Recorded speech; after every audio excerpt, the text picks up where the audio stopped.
And good to see you, Brandon. I'm Likewise. happy you're facilitating this conversation. Yeah. Thank you for your spontaneous jump in. I think the Yeah, last man. time, the last time we were together, I was beating the shit out of a pad. A deep healing process. And Yeah, Jag, I man. think I spoke to you, Jag, like a week later. So we're all connected. Awesome. Love it. Yeah, I'll just finish off what I was saying that I'm really glad we're doing this because with the Aubrey stuff where you guys are, this is kind of, I feel, shifting back towards, I guess, what's really healthy and more of our biological imperative and our psychological imperative. Here in Australia, David, I don't know if you've seen it, but I've been pulled into a bit of a fight around the kind of the boss babe, toxic masculinity, misogyny. If you like traditional values, you must be misogynistic. If you don't, tip towards the more feminist narrative, which is, as we all know, a false dichotomy. It's either this or that, which is a logical fallacy when we're looking at it. So I think this timing is really fantastic that this has come up about how we're looking at these multiple sort of dragons that are playing out that are actually based in manipulation, inversion, and quite unhealthy towards our biological imperative. So I'm stoked to be doing this with you guys today. Absolutely. Okay. Well, I'm on the same page with you, Jag, and yeah, I saw what was happening in Australia, and with some of the influencers there, and it does seem like there's this collective polarized response around traditional masculinity because of the mainstream narrative. Mm, And I think this flavor of it is like the hyper spiritualized version of that, where it becomes about evolution and almost like polyamory becomes a religion, yes. almost. So I want to speak to that too. I want to give a little context. I also want to leave room for any just like opening statements. One thing that I want to make clear to everyone is I don't have a problem with Aubrey, Vylana, Alana making choices as humans, right? And speaking about it. They have the free will to speak and freedom of speech, and I support that. Why I felt called to respond was number one, the level of influence someone like that has. You have young men and women looking for guidance in a land of confusion called social media, just called mainstream everything. And the buzzwords, kind of like the love and light context, can make something seem so alluring. Mm, And there's these subtle, like you said, Jag, there's many layers of subtle what I see as deception. And I don't think Aubrey or them, I don't think anyone's intentionally deceiving. Um, but because I've been there, because I've been kind of drenched in that worldview, I know, at least for me, it led to a lot of pain and suffering. And actually, David, you were able to see some of that firsthand. Mhm. And so for me, it's okay. I've been there. I can so see myself in that. And there's a unique response in me that wants to bring clarity to a really complex conversation. And I just love that for its own sake. So that's really why I'm here. And I just want to give you guys a space for any opening shares before we dive in. David, why don't you go? I've already had a little share before, so I don't want to hog the Okay. microphone. Well, it's a cultural moment, at least within the wellness community. Everybody's talking about it, and I'm curious about that. The why. Why did I have a strong reaction? Why are so many people having a strong reaction? What is that about? What is it about for me personally? Like, what does it touch inside me? Why am I activated? It was like there's some kind of projection there. Do I see my own shadow in that? I'm curious about that. Um, but also, larger picture for me, it just feels like this spiritual narcissism and the New Age movement, which I consider satanic. Like, and I know it's a strong word, but that's what it is to me, especially what it's become. And I just think we saw it there. It's like there it is. It's right Mm, there. Like for everybody to see, and I think it finally gave permission for a lot of people to like stand up and say, like, okay, no, it's enough of this. This isn't good. There's something good that's in it, but just like woke, and there's some good things in woke, it gets taken to the extreme, and it becomes a kind of cult, and it becomes subversive, and I think it's dangerous. I think there's a lot of manipulation there. I think there's a lot of self delusion, and it's also very sad because I like Aubrey. I mean, I don't know Aubrey, but I see him. He's a nice guy. He's got a good heart. He's trying to do good things in the world. And like all of those people, I'm fans of on one level. And so there's also a sadness that's there. Um, and I get similarly, I don't give a fuck what you want to do. You want to be polyamorous, you want to have a throuple, like have at it. But I also feel a little bit protective of that young girl because there's a huge power dynamic. She's in a very vulnerable place, and is she? I don't know, man. When cults start, they go in to protect the women. That's what it is. They don't. The men who are in the cult are like, "What are you guys, idiots?" Like, but the women we go in and we fucking protect.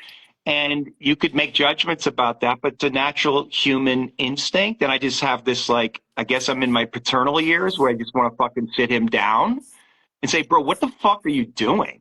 Like, Mm. that's a young girl. She's vulnerable. You're in this power dynamic. And I think you're acting in an irresponsible fashion. That's how it feels to me. And again, I'm trying to be discerning about my own personal reaction to it. And then the intuitive reaction of wanting to stand up and call out something that I think is wrong. Mm.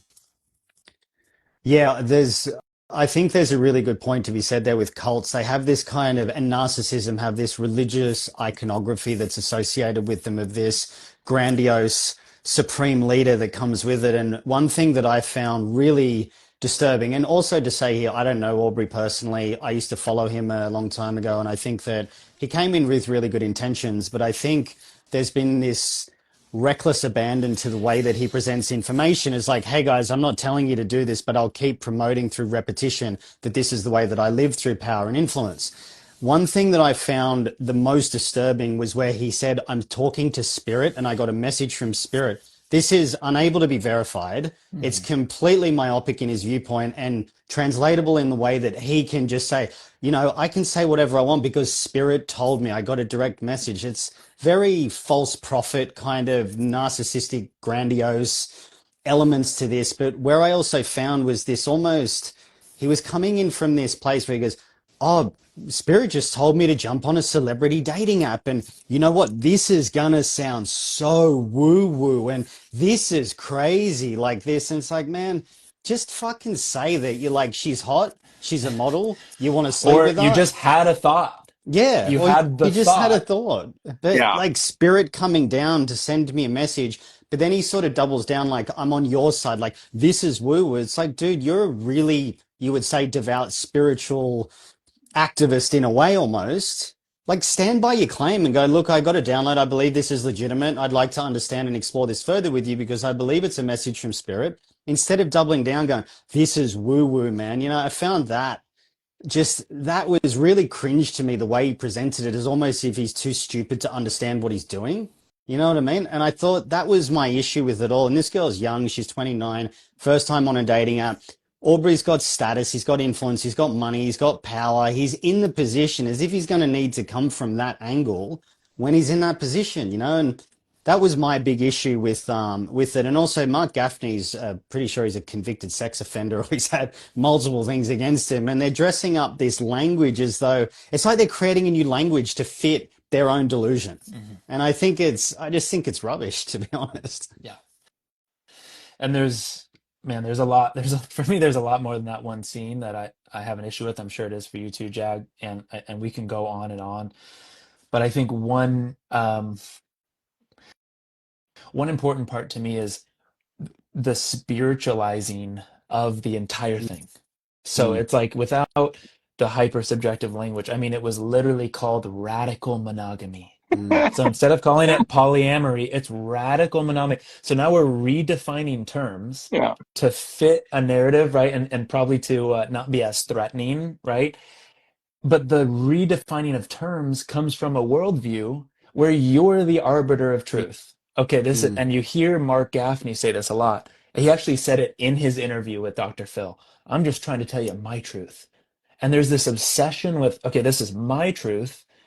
And then there's this worldview of my mm, desires need to be fulfilled, or the requirement or the good life or fulfillment is requires me to satisfy my primal desires. And in this case, we'll use the word eros to, connect to or maybe cover up just the instinctual sex drive, right? So it's kind of like, okay, I have this sex drive, I need to to fulfill it, and this is my truth. And I'm not telling you to, live in your truth. I'm just showing you that living in my truth is evolutionary. So it's like this really passive way Right. of creating the golden path, but it actually makes it more enticing if you don't invite them and you make sure to let everyone know, look, we're not prescribing, which whether that's genuine or not, I give them credit for at least saying, hey, we don't recommend this, we're not recommending this to you. But again, when it's positioned as the evolved path, everyone is going to people are going to be drawn to it, at least the people that can't see through it. And so for me, if you're calling it the evolutionary path, and it's the fundamental worldview is number one, hyper subjective, meaning there's no accountability. You can't be accountable if you're the arbiter of all truth, because then it's just, oh no, truth did this, right? This is me and my truth. God, you can squirm out of all forms of accountability. So for me, it's more of a worldview issue that is getting glorified. Like, oh, that's so advanced and spiritual, and that's my issue because I think the polyamory and the let's do a medicine ceremony right when we meet. This is what happened in the podcast. I think weeks later they did this medicine ceremony. Uh, it this is one downstream effect from a really distorted worldview, is how I see it. It's just narcissism. That's how I see it. They're just narcissists. They're rationalizing their, lustful feelings. And listen, I know a little bit about this. I went to Hollywood.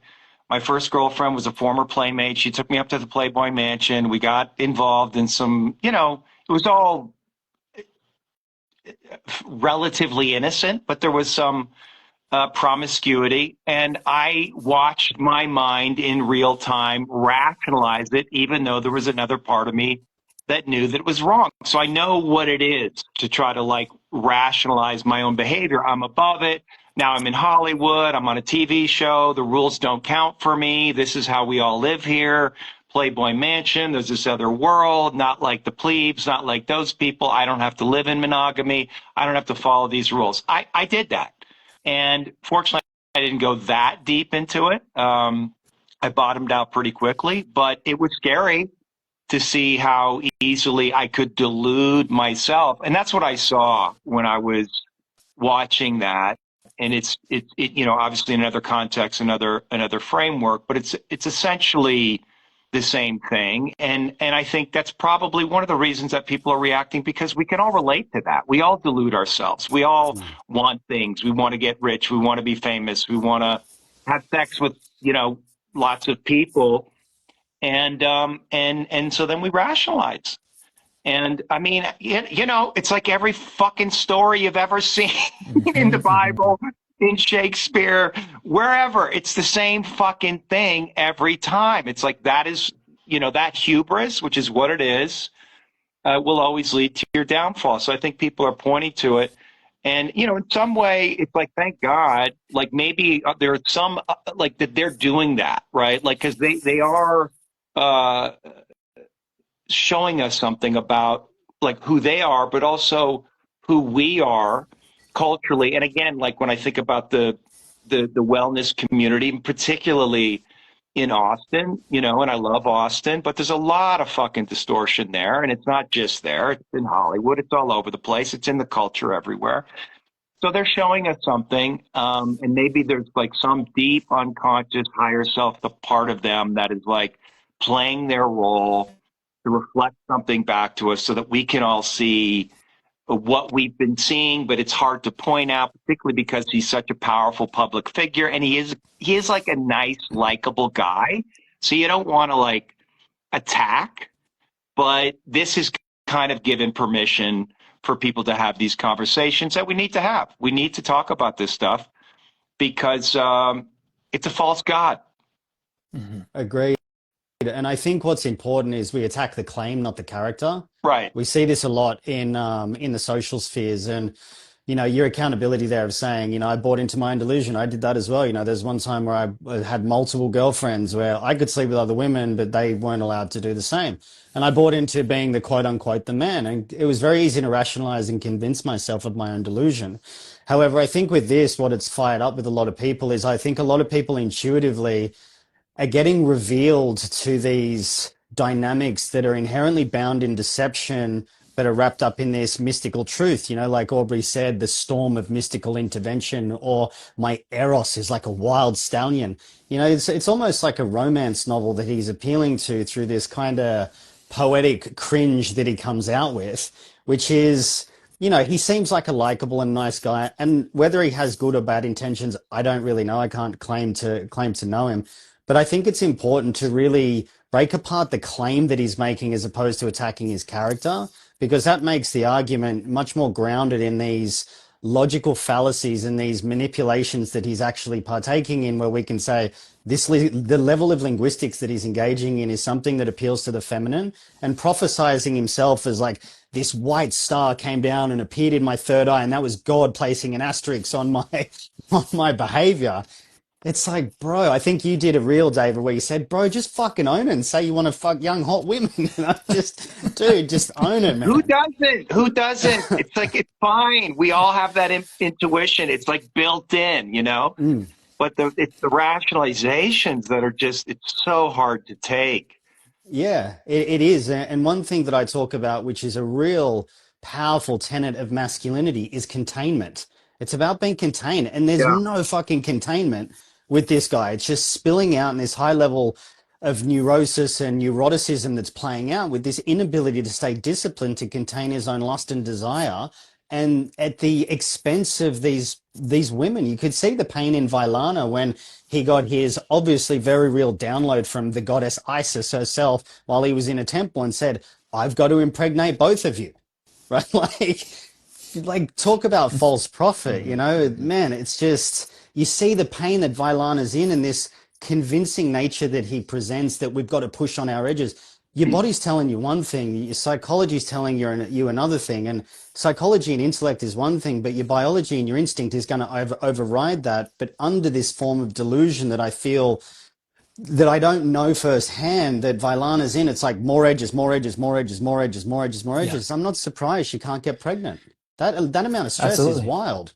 Yeah. And I'm gonna talk a little bit about the biology, what's going on, but I want to give for the viewers, and maybe if y'all are in here in the comments, just let me know. If you haven't seen the podcast, just let me know in the comments. But I want to, just for y'all that don't know, I'm going to give you the really high level overview. I have a couple notes here, but I remember most of it. The short of the long is Aubrey and Vailana were from the start monogamish. That's a quote from the podcast. And Aubrey kind of said from the start, look, I'm still open to having, multiple partners.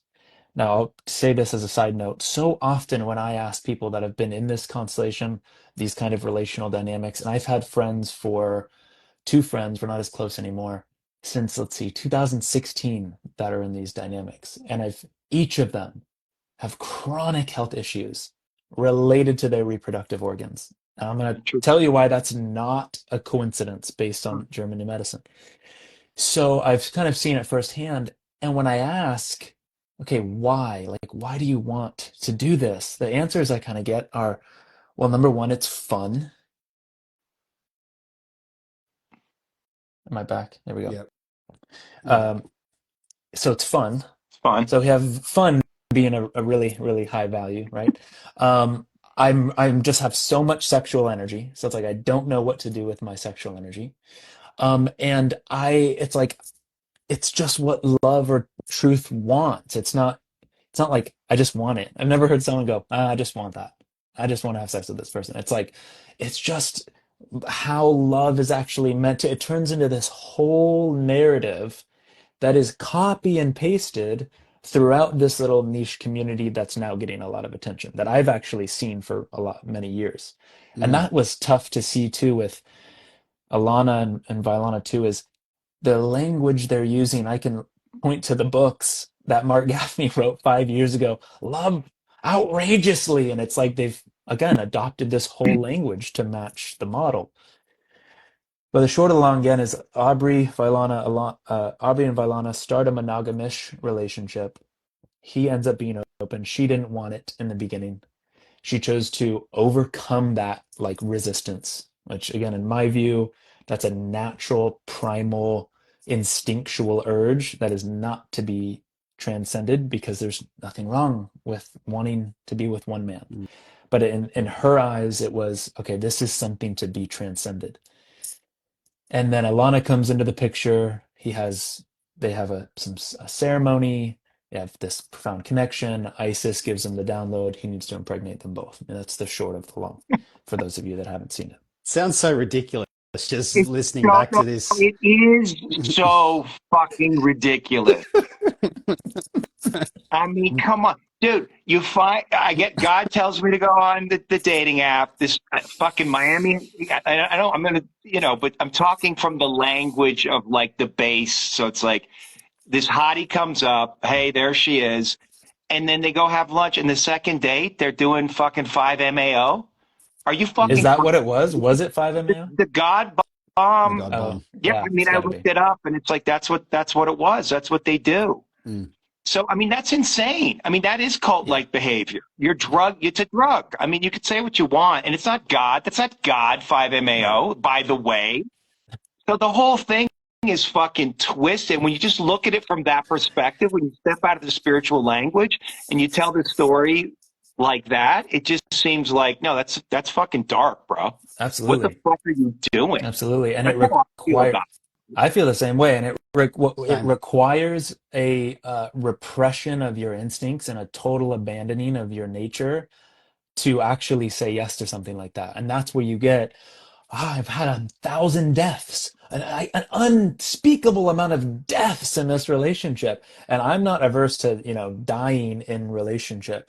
it. But to have that be the norm, or at least an uncountable amount, it's not healthy. What you're saying is, I'm trauma bonded, Right. and it's really hard, and it keeps coming up, and I die, and it comes up, and I die, and it comes up, and I die, and that's not gonna end when your instincts are positioned as something you need to Mm. transcend, where for Mm. hundreds of thousands of years they've served, number one, to help us reproduce and survive.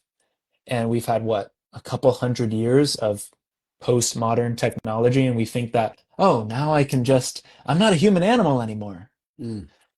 Yeah, there was one part in it as well, which I found was this level of idealization of Alana, where Aubrey was like, we've never seen such purity or been exposed to so much purity. This is this idealization to build her up into pull her in. And he's also, triangulation is typically where you turn people against each other, but he's kind of employing Vylana maybe as a flying monkey to do his bidding and saying, hey, we have never seen this. So he's grouping this in this real sort of power dynamic, which is almost becoming like a predator prey construct, but in the form of idealization to bring it up. And also what he says, he's like, I was with these celebrities and when I was coming up and they were all cheating and engaging in deception, and which Vailana says deception, I think, is her trauma. And then he says, and the psoriasis, the health issues, because they were cheating was just, I couldn't deal with it or something. He said, I'm like, well, here's an idea. This might be crazy. I'm not sure if you guys ever would have thought of this. How about you just don't cheat? Yeah. That might be crazy. I know. Call me old fashioned, and outdated, but man, maybe just don't do the wrong thing.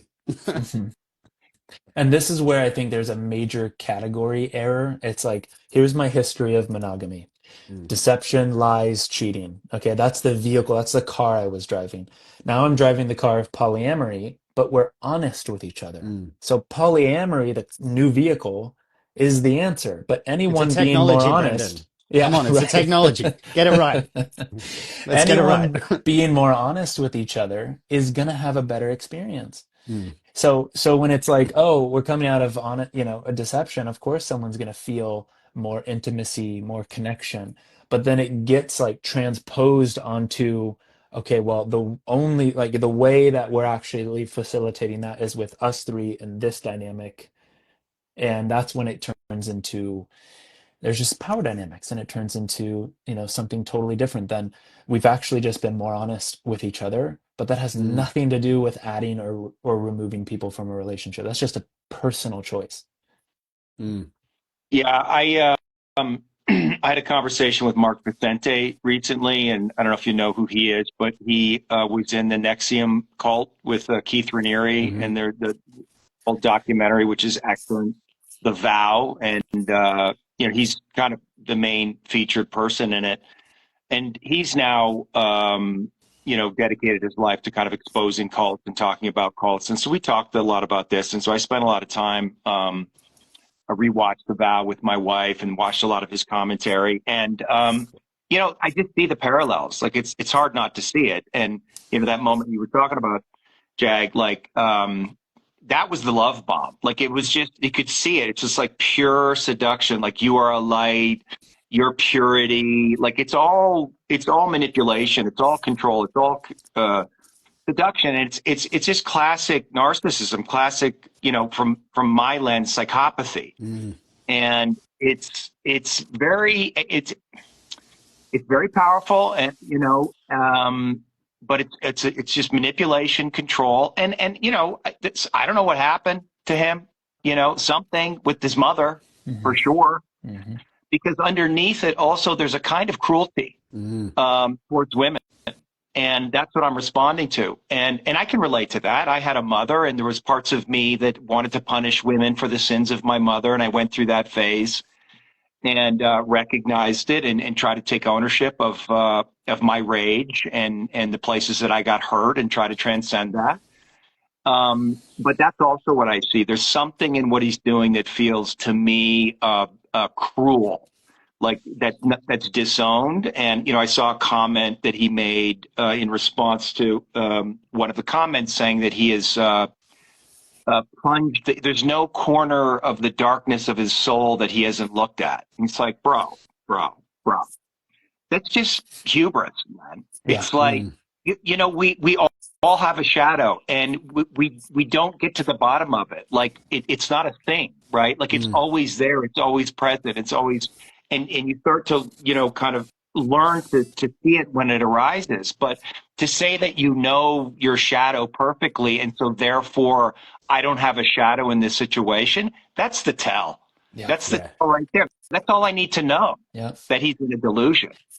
Those that exalt themselves will be humbled. I mean, this is the perfect Right? example. I saw a quote of or a comment that he put out the other day, and it said, and this was a sign for me: I will take on all of your judgments and projections so someone out there doesn't have to take them on.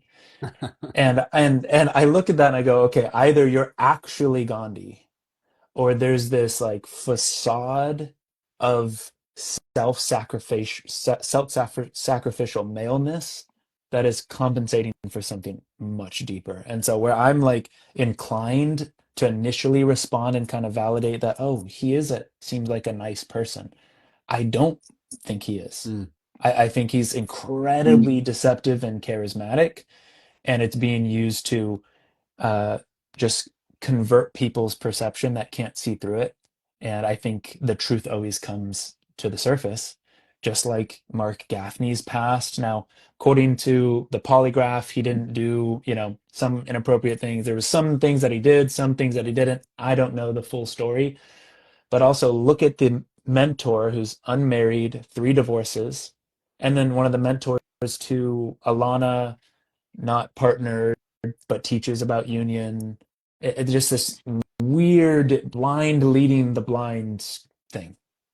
Yeah, you see as well, there's this deference of power by Alana too. She said, I've got these other people, I can't remember what she titled them, that said, I'm going to have children with Aubrey. And she's got another facilitator that says the false king perpetuates distortion. So she's deferring power a lot in this.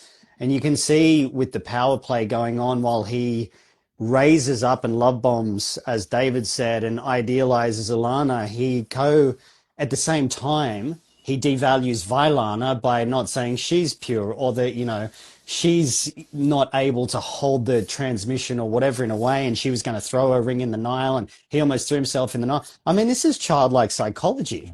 Yeah. There's nothing mature about this that a 40-odd-year-old man and a 37-year-old woman, like, I'm going to throw my ring, like, and he says that when he got the message from Isis about impregnating her, that could be a book.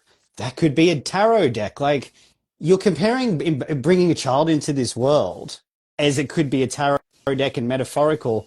Just the deceptive language is just so out of control that it really needs. I'm glad we're doing this because we can expose these parts of it in the way he dumbs down, uses different tactics to devalue one and idealize the other so they don't know where they stand. And then Vailana says at the same time, she said, everything that I was afraid of is now happening by bringing in another woman. And he's playing this pattern out again with his previous relationship. He brought other women in and now he's doing it again in this after a commitment to radical monogamy. I mean, the gaslighting is so fucking deep with this guy that it's sinister. It's sinister. It's also, dude, you're letting your wife fuck another man? Yeah. Ugh. Yeah. If Come you're on, a bro. man And you're watching this kind and of you like, don't grunt, and that's you're an issue. using that as an indication of your own spiritual enlightenment and the transcendent of the ego. Like, I don't care. No woman she can't respect that. No, She can't no. respect women want to be claimed. Yeah. Mm, They want to be, it's like you're mine and any of their suitors are going to come in. I'm going to fucking rip their face off. That's what turns them on. I'm yeah. like, hey, that guy's cute. Why don't you go fuck them? Like, it's just primal. Yeah. Mm, And so that's also like, it's so strange to me Well, his but he body, has to allow it to happen to keep this illusion going but it's not, it's fucked up. yeah. yeah. And his body is telling the story of his own trauma, which for males, the male side, when it shuts down the temporal lobe, you will have a major dip in testosterone. So Interesting. his human animal is what we call temporally castrated. So a series of events happened to him that actually shut down his temporal lobe to such a degree that he had virtually no testosterone. So what does that mean? He's seeing through the lens of a female. We call it a female hormonal status. So he's still a male, of Mm. course, but his perception is that of a female. So he's going to relate to things more on a feeling basis. He's going to be more concerned about his relationships than his mission. He's going to be less territorial or territorial about different things. His whole persona will change in adaptation to that response.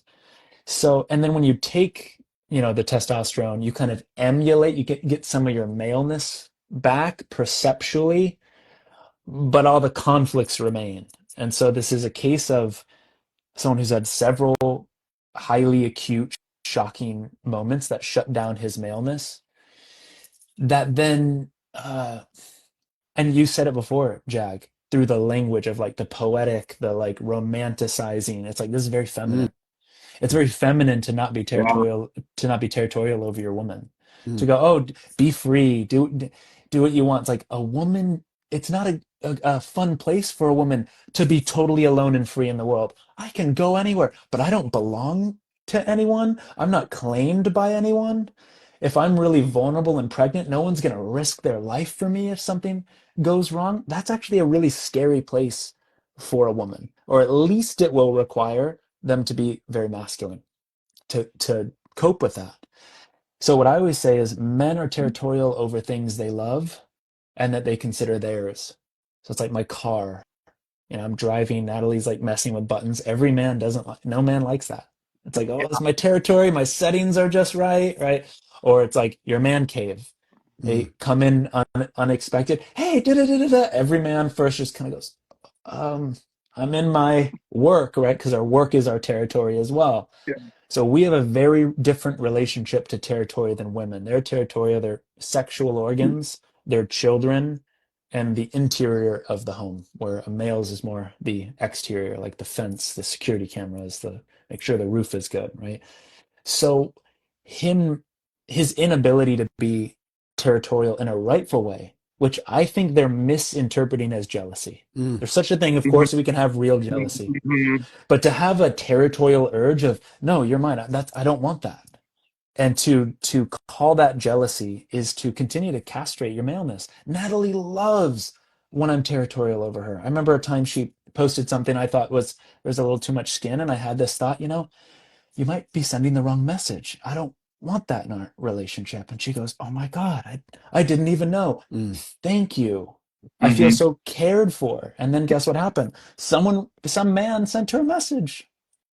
Like, ooh, did it? And it was like, whoa, I was right. Right. So there's a rightful use of territory that, back to you, Jag, this kind of like hyper feminine, shadow femininity coming through Aubrey, um, completely discards and says it's something that needs to be transcended. And it just creates so much confusion for people that have natural instincts, that are actually connected to their instincts. Yeah, I agree, man. You know, it's like we see in our culture where there's a hyper feminization of men, and there's a big sort of sanitizing and this castration where it's almost noble to castrate yourself at the altar of the great mother as a man.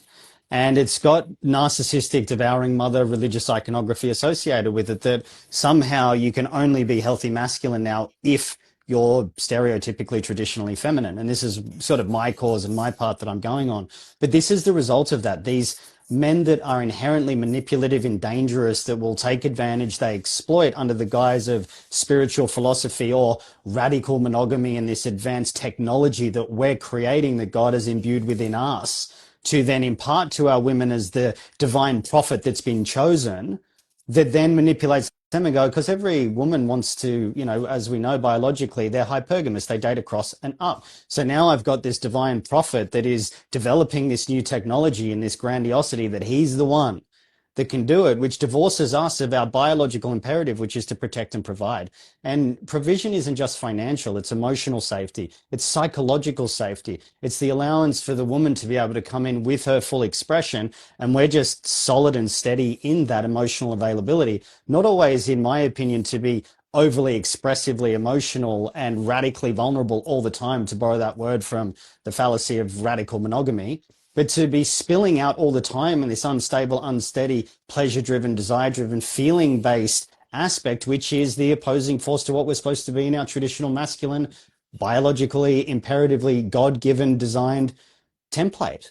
You know, and I think that's a really good point that you've made there. You know, and Aubrey says in the podcast, I like to push the edges. I'm a psychonaut. I like to push the boundaries. It's like, well, bro, dive into your own, well, completely explored shadow world, that you know every single dark part of the crevices of your soul, but don't drag other people into your shit. Do it on your own. Don't drag other people into pushing the boundaries. And that's, even when the podcast started, I said, this guy's pushing edges, and he's pushing on other people's edges to see how far he can go. And he literally admitted that later on. It's really interesting. It's almost like he's been captured by the toxic feminine. 100%.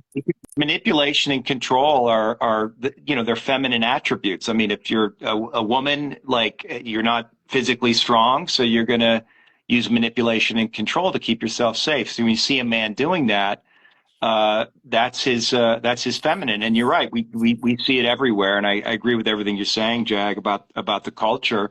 And it's also about the containment. I mean, that's what came up for me. And again, these are things because I've in a relationship. I was alone for a long time, and I bought into all the fucking nonsense. And I was in Hollywood and I was in Canada, and I went to a very liberal school, and I thought I was being good by going along with all of this, even though there was something inside me that was like, this doesn't feel right.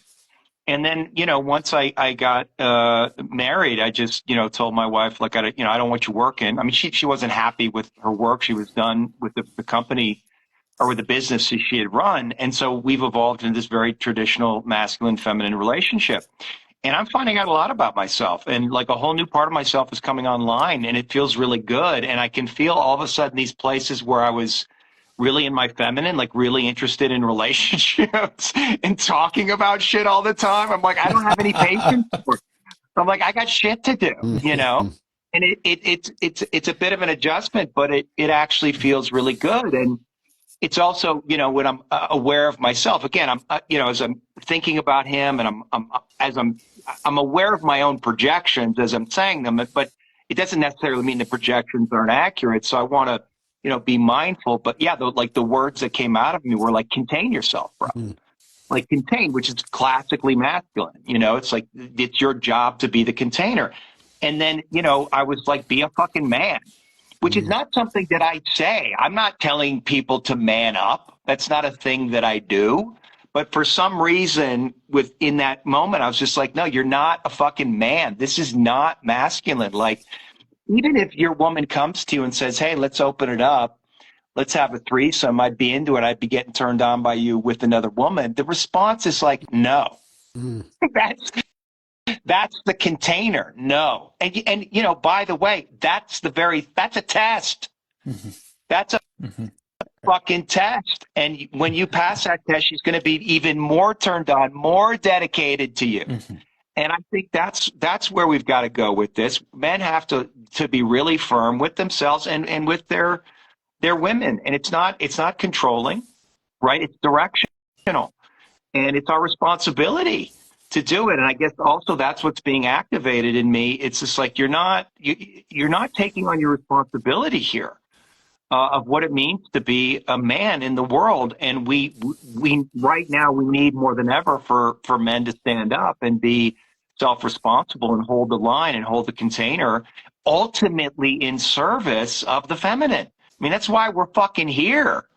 And so he's abandoned all of that. And it does need, like, it has to be called out. And I think, as men, like, I want to be fucking called out on my bullshit. Like, I want to be confronted. I don't want to be told that I'm off, that I'm not in my integrity. And, your mother can tell you that, but she's not going to tell you that in the way that your dad's going to come at you and say, like, stop fucking around. Like, you need that, like, thing to straighten you up. Yeah, the authority. And, it feels good, right? And it can be uncomfortable. And, you can push back against it sometimes. But we need more of that coming from men. Again, not in a tyrannical way. Not disowned from the heart and from love, but like, we need more firmness. Definitely, man. I fully agree with everything you said there, and this is why I have so much respect for what you do as well, David. And both Brandon and I, Brandon knows that I respect him immensely. Is this demonization of the traditional masculine? If women truly knew what was in men's hearts with their desire to protect and provide, and what we would actually do for our women, the world would change overnight. The world would absolutely change overnight. And the containment that we've both spoken to, the directionality and the authority, it's like when the kids are playing up and the mum can't control them, what does she say? Don't make me call your father. Yeah. And we need this return to this. It's not authoritarian or control or tyrannical. What it is that it's this discipline and this structure, which is a form of masculine love, but in the form of men needing to know their own internal authority by divorcing themselves, by chasing their desire, chasing their feelings, overly emotional constructs that they operate from. It's okay to have emotions. We don't divorce ourselves from that. But this principled leadership of self, if you can't lead yourself, you can't lead anyone else. And the inner authority really needs to come back, where men like us need to call this shit out and go, nah, mate, this is not good enough. And you took the words out of my mouth, David, and so I won't, claim them as my own, but I'll just get spirit to direct me and give me a message to say it. But like, be a fucking man. Like, don't let another dude fuck your woman. Be a fucking man. Like, just control yourself. Have some fucking control, for fuck's sake, man. You're dragging other people down at the whim of your own desire. There's nothing masculine about that. Nothing about it. And I think where we get called into this as in this position where we've got some influence, we've all got followers, we've got some influence, where we're saying, no, it might not be liked by some people, but we're not here to be liked. I'd prefer to be respected than liked. I don't care if people like me or not. I'll still continue to talk the truth about what is sensible and what is right. And we're living in a mad world, and we're here, I believe, as men, to make sense of this for people, to help them rediscover the truth, not some moral relativistic, oh, this is my truth, but a real truth of what's right and wrong and what's moral, not what's immoral wrapped up as morality. Yeah. I love everything that you guys said, and I feel like I can go in a lot of directions, but I think the containment conversation is really important. I think for men, number one, their relationship with God, but then their relationship to their actual male design when submitted to, and I think, David, that's what you're experiencing in your marriage, because I know for me, I have been reborn in my marriage and I felt more me than Mhm. ever. But you might Right. interpret it as masculine. That's how Natalie would interpret it. My testosterone is raising. So it's not like my aim is, I want to become more masculine. It was the natural result of living how we're biologically designed, which last time I checked, I didn't design it. Mm. I'm not the Right. designer, Right. but I finally submitted to it, which is the freedom, which then a downstream effect is also self-containment, because when you're fully, when there's no other option, there's no door open, That's right. and you make a lifetime commitment, right? What happens when you make a lifetime commitment? You're taking time as the context and you're going, there's no end. So you're hyper aware of what you're committing to. And so it's going to bring up the things you don't want to commit Mm. to. And you're going to get really honest and really committed really quick. Yeah. And that's going to pull from you your yearning to sacrifice for the container. And the yearning to sacrifice, every time you say yes to it, there's a fulfillment, there's a joy. Seeing her smile is like, oh, it's the best thing in the world. And it's like, ah, all my needs are met. Hmm. God, my my role in this relationship where I get to express the wiring I've been gifted. I can be territorial. I'm wired to love her. She's wired to receive my love and reciprocate it and give it back. And so when I said yes to that in my marriage, well, number one, we have a baby girl on the way. So what a gift from God. Congrats. Awesome. And she's expected probably, just say, we'll say soon. We don't know when, but the um I became more stable. I became less talkative. Yeah. I became mm, just more steady, more happy. And the what starved was the need for any other kind of female attention. And that is Hmm. built into our biology. Literally, when I have sex with my wife, I produce prolactin. Prolactin says you're not interested in sex, you're not interested in any woman, but only if that woman is your territory. Only if you consider her your territory will you actually produce those hormones that bond you to her and discourages sex with other women. So actually, the cure to sex addiction is also in a fully committed, contained relationship. And at least for me, the containment part I haven't had to will myself to Hmm. contain. Mm. It's Hmm. been a byproduct of this perfectly designed structure. And I think Aubrey, talking about Satanism, satanic worldview, is Yeah. literally the Inversion. inversion Yeah. of that. Inversion. No, it's not about me sacrificing for you. My desire is sacred. I have to honor my desire, then I'll be more free. And guess what? I want you to be free too. So let's have you honor all of your desires. And this is what you get. Yeah. And then it's all cloaked in like we're being honest with each other. And Right. it's like, okay, well, you're not being honest with yourself. So, Right. you're being honest with each other from the place of delusion. Sure. you know, Yeah. but, I love that, Brandon, because, I had a priest tell me a long time ago when I was in Catholic school, like that, he's dedicated his life to the church and to God. But most people are not going to do that. So they actually find God and their salvation in their relationships. And that really stayed with me. Um, and it feels very true. Like it's in that union and the commitment to it where I feel my connection to God is getting stronger and stronger. Like I know who I am. I know what my purpose is. It's like, yeah, my primal instincts of God, which are from God, are being activated. And I feel the goodness and the rightness of it. And so it's like, I want to promote it. It's like, hey, no, like this is where you're going to find God, like right in that relationship. And in the moments when we have fights and I'm it's like, fuck this. I shouldn't have married this woman. This is crazy. I want to get out of here. And it's like, which we all have, right? Like, I want to leave. Why do I want to leave?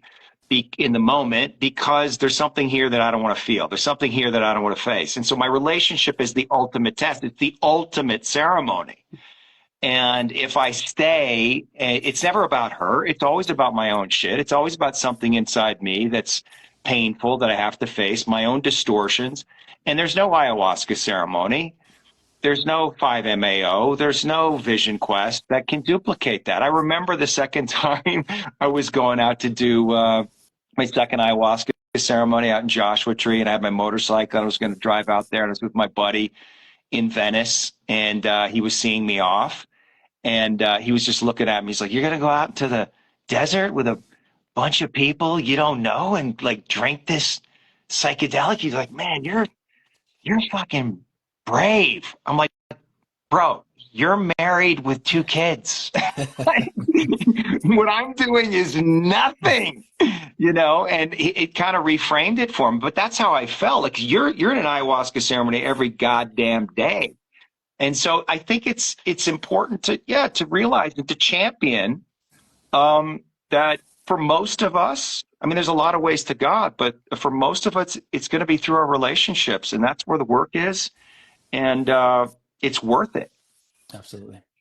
Yeah, I agree. You know, I'll be getting married. We're going to do a surprise elopement in the next 6 to 12 months. So I'm not going to reveal any specific details because Joelle will watch this. It's my partner. But to speak to the commitment level, but also let's look at the biological level and what happens when you enter into a traditionally balanced relationship. So Joelle moved into my place in December last year and she was working 10 hours a day. And I said to her, if you can quit, I'll take care of you because I can see what this is doing to your health.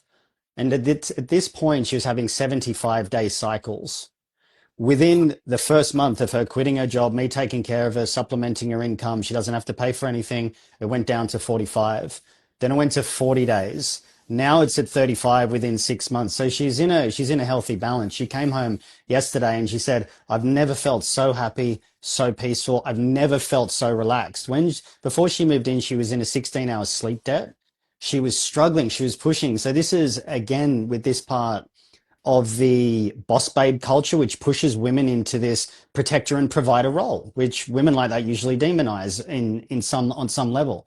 Now, what happened during that time as well, as I took responsibility for her, my income went up by 70%. I do really well. So 70% is a significant chunk of money. Her income went up by 500% because of everything I pay for. My drive and my testosterone's gone up. I've got more energy than I ever have, more drive, more commitment, more passion, more motivation to help people. In the last 6 months, I've, blown up a fair bit given the opportunity, and to sit here with men like you as well is one of those.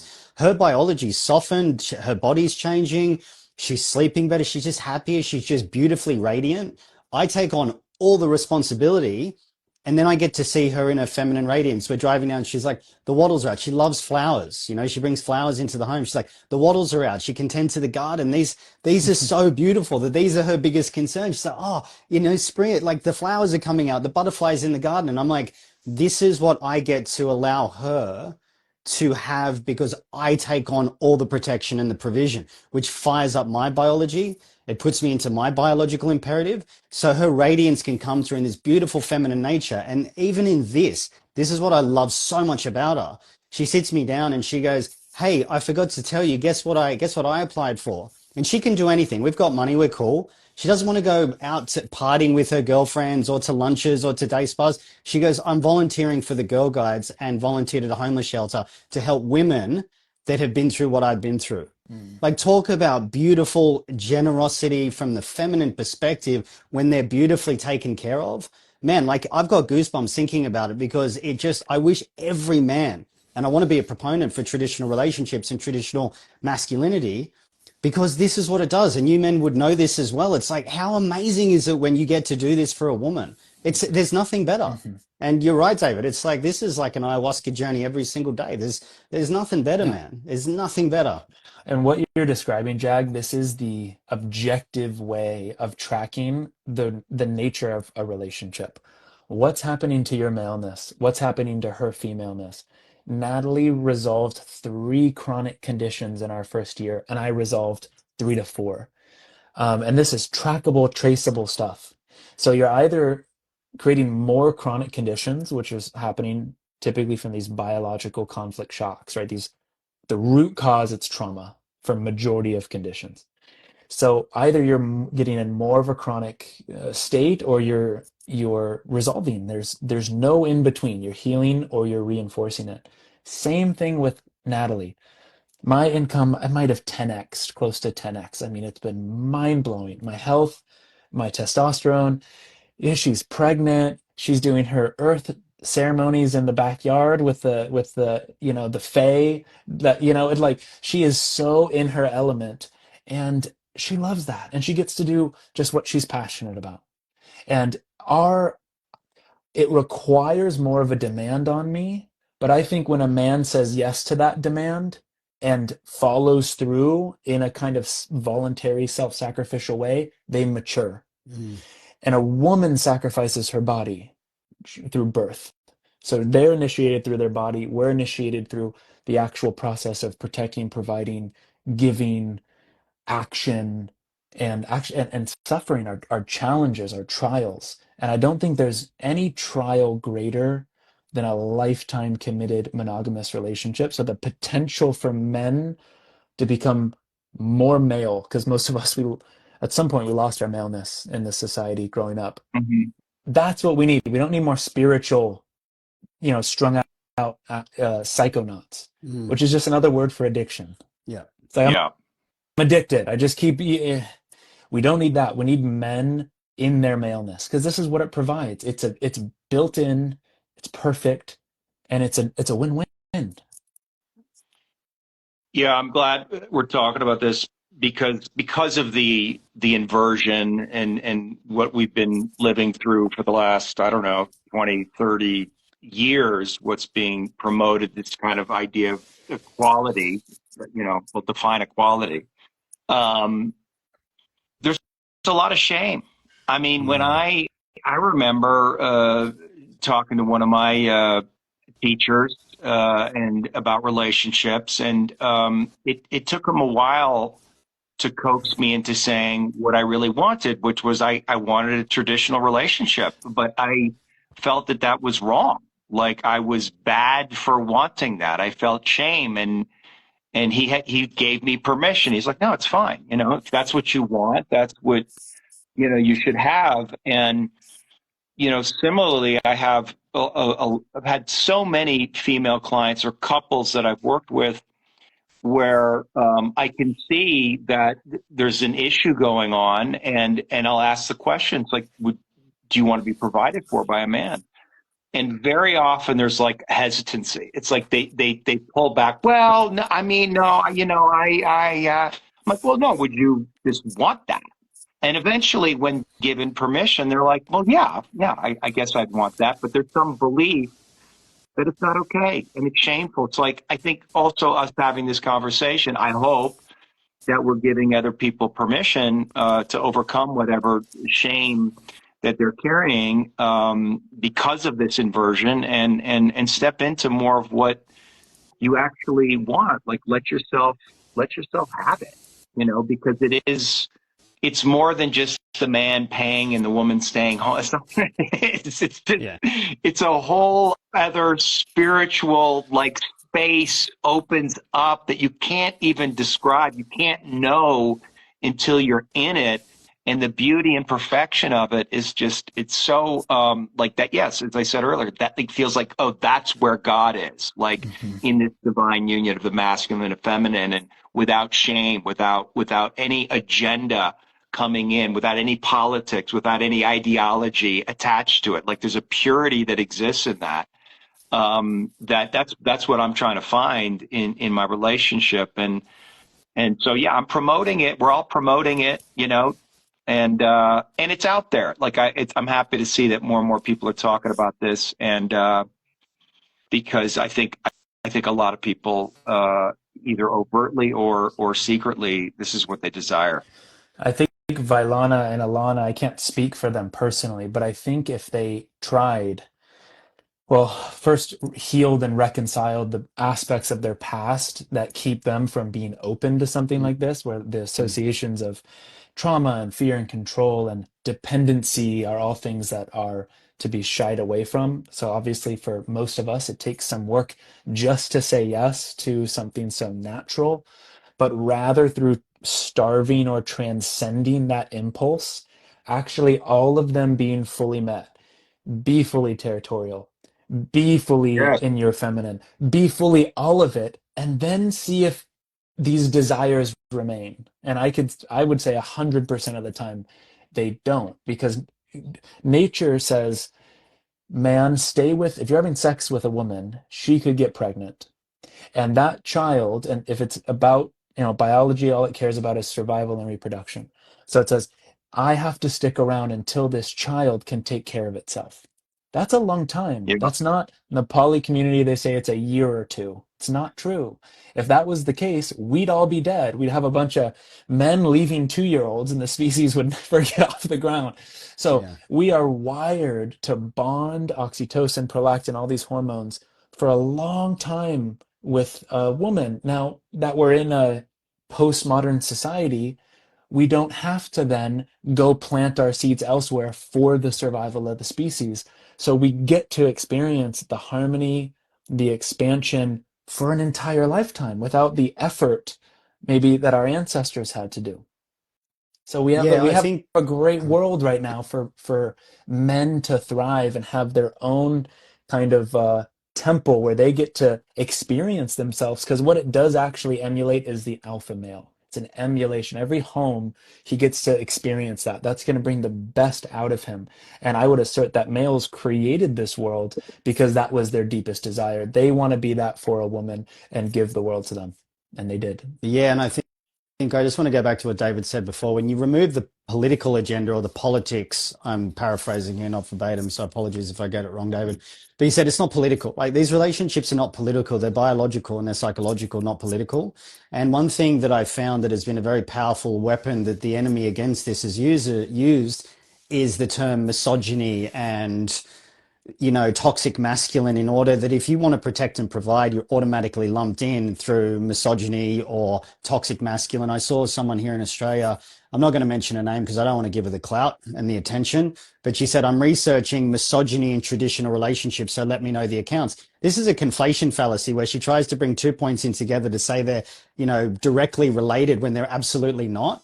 And this is what creates a lot of confusion in the younger generation that's more impressionable, because they automatically think that because a man wants a traditional relationship, that now it's automatically, with no other way, that's going to be financial abuse, financial control and controlling, and the man just wants to own you. And it's got nothing to do with that. And I think that it's a pretty sharp argument that they're making to manipulate and control people and getting away from this. I did a poll the other day and I said, how many women here would want to be fully taken care of, have children, pursue your passions and desires at home, while if you knew the man was going to take care of everything? And I had 1,399 votes for yes and 81 votes, I think it was 81 for no. That's a pretty good statistic. Now, my following's probably going to be more geared to that. But I think that in the nature of where we're going with things, if you, like you said, David, if you really ask them and push them, let's just get to the bottom of it beyond the political fallacies and the beliefs and whatever you've been indoctrinated with. Let's remove all that for a minute and just tap into your feminine biology and your masculine biology. What would it be like for you to be in this? And I feel that your biology is just going to go, that's it. That's the way. Yeah. Well, it's, all my work is in the somatic, right? So it's all about the body, and it's like what my body wants. It's like I'm trying to do is get out of my head, get out of the concepts, get out of the ideas, and exist in my body and ask my body what it wants to do. And when does my body feel good? When do I feel most alive? When do I feel like aligned? And it's in all of these places. And again, it's not 100%. Like there's definitely women, there's outliers who or run companies, and they're going to do it as well or better than any man. That's a thing, and we want Sure. to create space for that. And I understand why the feminist movement happened and all of that. But there is something that's innate, and everything has gotten distorted, and it's there's a lot to say about why that happened. I mean, I think there's forces beyond our control. I mean, you could argue that it is some kind of evolutionary force, but what it's done for me is it's brought me closer to myself, because it's like when you feel the contrast, when you feel the distortion, right? And these words like misogyny or racism, like they're very powerful, they're very loaded, and it's like, oh fuck, I don't want to be that. But then once you see, wait a minute, wait, what the fuck are they talking about? Like, that's not misogyny, that's not racist. And then you look at that person, you think, what the fuck is going on with them? Why are they so angry? Like, what is all this resentment? Like, this is just all a projection. It's their own kind of narcissism coming out. And then you stop taking it personally, which is not an easy thing to do, because I've had to do that. I mean, I've stood up and said a lot of things, and you get attacked. People are going to come at you, right? Because they want to shut that down. And but what I realized very quickly is as soon as you hold yourself there, like as soon as you just like, no, I'm good, like even if you get it wrong, even if you're a little distorted, even if there's a little defensiveness or your shadow comes out, you're not saying it perfectly, as I'm sure none of us are here. We're doing our best, but they all go away. They're like fucking zombies. You know what I mean? And if they can't feed off you, if they can't attach to your shame, right? If there's no shame there for them to attach to, is what I really mean. Well, then they just go away and they find another target. And so it's really, it goes back to what I was saying earlier. It's like and we could go back to the podcast. If you really look at what's going on underneath there, it is all about shame. And so when we eradicate ourselves from our shame, which also, requires that we come into contact with the animal part of us, right? Like, we're primates, we're animals. I have instincts that are larger and more powerful than any ideology, and I have to be true to them. I have to be true to them, and to come into, and I think they're scary, right? Like, because it's something else is in control. Like, it's not my mind. Like, there's some other force that's coming through me. But when you learn to surrender to that, when you give over to that in a contained way with consciousness, it's like, that's where the salvation lies. That's where abundance lies. That's where truth lies. And that's where safety lies. So it's a somatic. It's in the body, like to feel your animal, to feel those parts of you, and what do I want to do, and how do I want to exist, and what is my intuition here? All of that stuff, like you were saying earlier, Brandon, like the desire to protect, and to possess in a way. Yeah, I mean, I've never had a.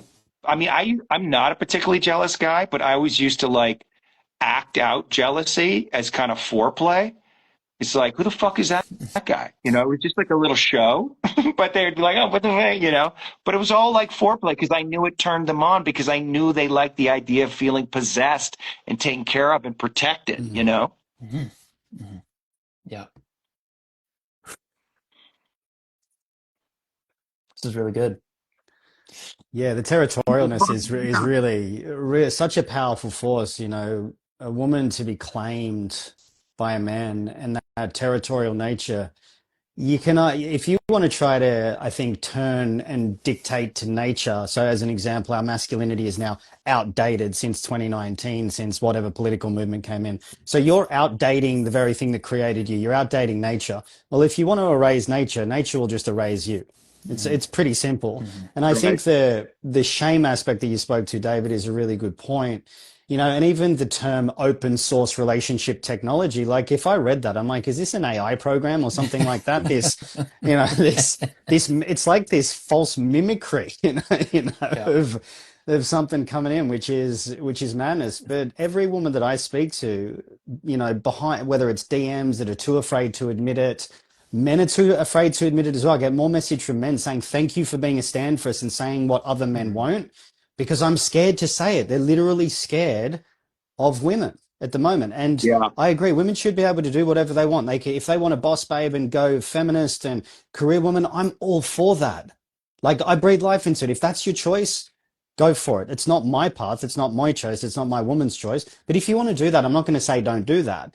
The issue is that side doesn't want us to do what we're doing, which isn't the allowance for the very thing that they say that they deserve as well. And I think there's a real issue in that. And wrapping this around, like for the Aubrey thing in this modern sphere of a new version of relationship, like we're just creating a new version of relationship that is open sourcing relationship technology. It's just, I think we need to bring things back to reality and the Yeah. biological imperative of really where we're Yeah. headed. And I think once we undo the cultural shame, it's misogyny, racism, etc., these powerfully charged words, which are used deliberately, they reinforce guilt and shame and control and suppression. And like David said, and this is more of a message to the men, when you stand in your truth and your authenticity, it just doesn't land. You just go, Yeah. yeah, cool, man, have your opinion. It's all good. It doesn't land. I'm going to go this way. And so rather than like Nietzsche, I think it was Nietzsche said, don't become the monster and trying to fight the monster. You have to move away from that. And so my focus for this is let's focus on the men. I'm not focusing on the wounding of what got Vailana and Alana into this. I'm focusing on let's call this man out because us as men call other men to account. This is what we do. And so we don't fight the monster and and then become the monster in the process. I think that's what's happened in part of our society. It's about doing better and returning to our biological imperative and traditional instincts and just leading the way. We just go, no, you can have that and we'll go this way. That's okay. Yeah.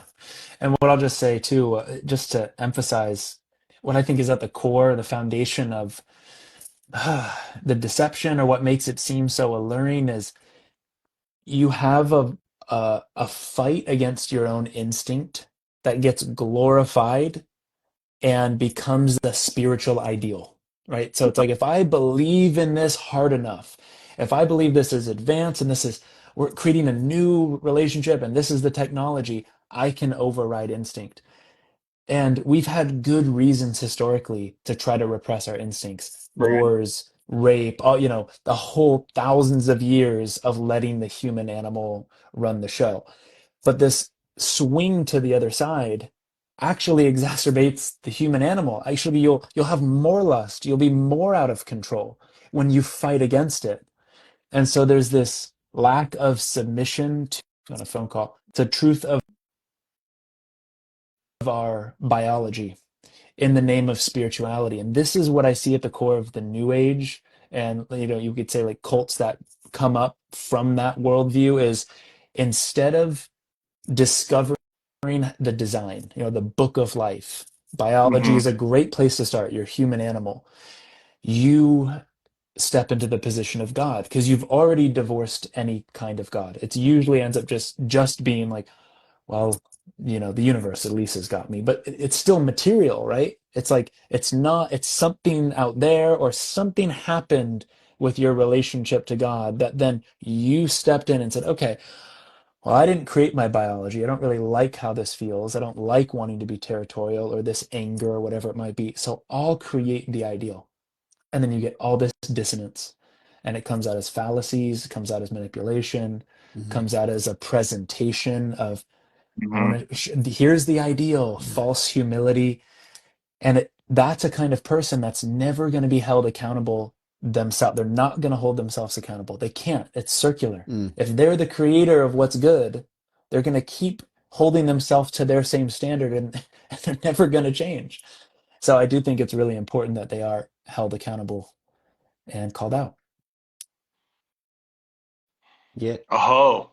Yeah. I agree. It was funny. Just one more thing on the Aubrey thing. He said, he said something like leaving your partner better than the way you found them, which I think is kind of reprehensible in the space of where these women were sitting in the podcast. And something along the lines of, could you be okay with that? Like watching your partner be with someone. I think he used some explicit language like oral sex or raw dogging, something like that. I can't remember. Oh, that part. It's Yeah, and tough. it's like, could you be okay with that? And I'm like, fuck no. No. What? No. And why is this positioned as some like moral high ground that if I can do it, I'm somehow better than everyone else? It's like, man, the gaslighting in it is just it's obscene. And I think it's important to look at the nature of how these people use gaslighting, where it's, well, if you can't do that, you're the problem. You're the problem. Traditional masculinity, you're the problem. You know, it's this cultural gaslighting that people pick up on, which infer moral superiority from the messenger to find this inferiority in the recipient of the message through this intangible result of you just need to do better based on what I say. It's it's very poisonous. Yeah, men, you don't have to be okay with someone fucking your wife. In fact, you know Exactly. what's more honest is not to be okay. Be angry. You should be Yeah. angry about that. Let's be Yeah, honest and not spiritual. And I think that's yeah, actually the most spiritual, Big time. paradoxically. yeah, absolutely. And just the last thing that I'll say is, and I alluded to this at the beginning. There's a part of me it's really grateful to them for making that podcast and putting all of that out because it's facilitated conversations like these. So in some sense, Aubrey, he has woken us up. I don't think in the way that he thinks he is, but there's something about that podcast that did wake up something in a lot of people and wake us up. It allowed us to name what I think a lot of people were seeing and pointing to, and maybe were too afraid to speak up about it, or didn't have the language to talk about it, and it just gave a lot of permission. So yeah, there's like a part of me. It's like, yeah, like thank you, like that podcast was of service to something. um and yeah, so I'm just, and I hope, I don't know, what's going to happen. I mean, people are living their life, they're doing their thing. But I'm praying for them. Yeah. Mm, Yeah. And I'll just leave it with, women, you're not crazy for wanting a man who's only committed to you, who you want to feel possessed by, who wants to give you the world.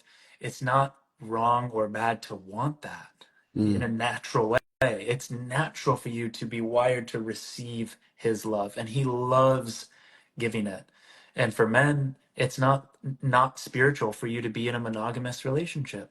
It's not advanced. It's none of those things. In fact, I would say it's the most narrow path mm. that requires the most Right. commitment, the most sacrifice, and will produce the most maturity. And I like maturity over spirituality. At least for me, Hmm. that's resulted in, I clean up and the house is clean. The bills are paid. It's like I like that. I feel really good about that. And that's enough for me.